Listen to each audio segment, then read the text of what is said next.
안녕하세요, 여러분.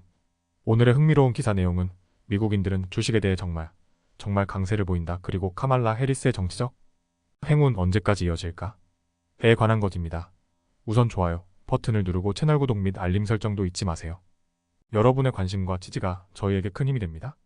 첫 영상은 현재 미국 주식시장에서 벌어지고 있는 놀라운 일에 대해 이야기해 보겠습니다. 월스트리트 저널의 기사를 바탕으로 미국인들이 주식에 대해 얼마나 낙관적이고 현재의 상승세가 얼마나 강력한지 분석해 보겠습니다. 미국 주식시장은 지금 그 어느 때보다도 활기를 띠고 있습니다. S&P 500 지수는 올해에만 18% 상승하며 새로운 기록을 세우고 있습니다.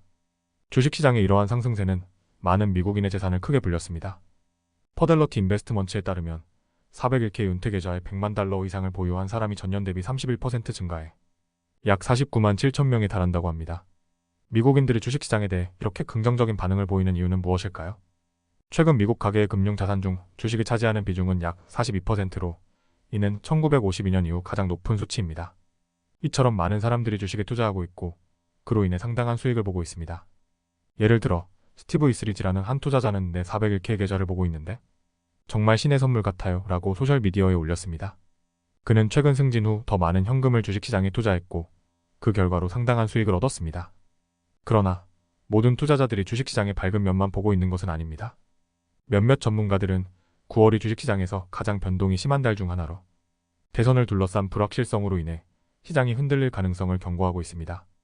또한 일부 투자자들은 기술주, 특히 인공지능 관련 주식에 대한 과대평가를 우려하고 있습니다.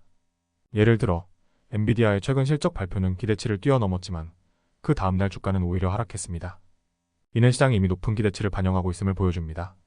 그럼에도 불구하고 많은 투자자들은 주식을 계속 매수하고 있습니다.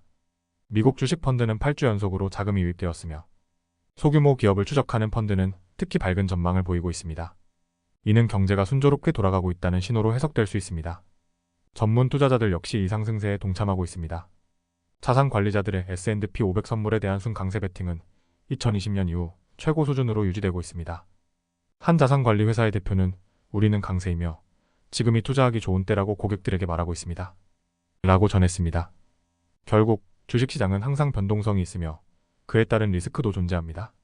하지만 현재의 상승세는 많은 투자자들에게 매력적인 기회를 제공하고 있습니다.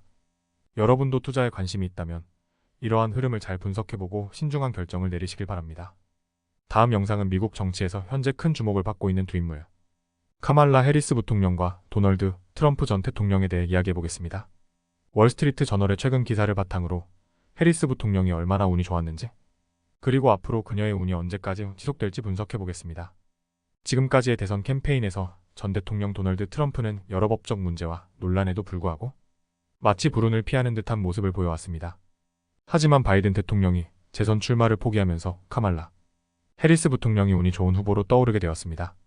바이든 대통령이 재선을 포기한 지 6주 만에 해리스 부통령은 민주당의 선두 후보로 급부상했습니다. 민주당은 수억 달러를 해리스에게 투자하고 시카고에서 열린 전당대회에서 그녀를 강력히 지지했습니다. 현재 여론조사에서는 해리스 부통령이 트럼프를 근소한 차이로 앞서고 있습니다.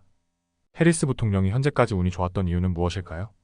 첫 번째 이유는 그녀가 예비선거를 거치지 않고도 민주당의 선두 주자가 되었다는 점입니다.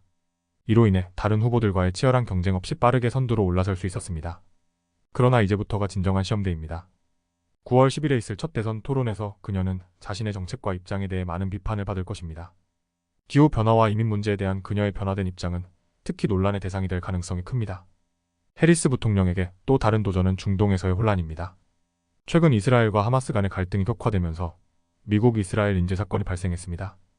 트럼프와 공화당은 이 사건을 해리스 부통령과 바이든 행정부를 비판하는 데 이용하고 있습니다. 이는 해리스 부통령에게 큰 정치적 부담으로 작용할 수 있습니다. 또한 경제 상황도 해리스 부통령에게 부담이 될 수 있습니다. 최근의 일자리 시장 침체는 유권자들의 경제적 불안을 증폭시키고 있으며 이는 현직 부통령으로서 해리스에게 큰 책임으로 돌아올 수 있습니다. 반면 트럼프 전 대통령은 해리스 부통령에 대한 캠페인을 재조정하는 데 어려움을 겪고 있습니다. 그는 해리스를 극좌 자유주의자로 낙인 찍으려 했지만 그 노력은 아직까지 큰 효과를 발휘하지 못하고 있습니다.